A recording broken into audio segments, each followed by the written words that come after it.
Vzduš děcka. Normálně neuvěříte, ale kurde, 1, 2, 3, 4, 5, 6 ceger tu mám, jo? Mojich krásných, jo? A čumte na to normálně, mají to jakési kostýmky z Lidla, jo? Čumte na to. Jo, dívej na tu krásu. Dám z Lidla. A co to je, kroj? Ano. Jo? A z kterého kraja? Ze Slovácka. Slovácka. Slovácko sa súdi, nesúdi. A to jste vyšívala osobně, slečno? Jasné. Kolik váží taký kostým? Váží kroj. No, kroj. To mi zase někdo dá do držky potom, že? To je krásné. Normálně aj kozačky, jo, dívej na to. Dobře, to je lakované? Samozřejmě. To je krásné. Ale jak kdo? Ježiš, to je nádhera. Čumte na to. A tu jsou synci, jo? Dívej na ty. Kluci, ale vy to máte trošku chučí, ten kroj. A dívej, jaké tu má kravinky nahoře. To je krásné.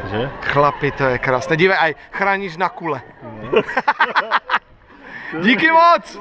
Ať vám to zpívá! Vzduš! Mikulov!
Aj Pavel, všetky baby utekali, keď ho on vytáhel.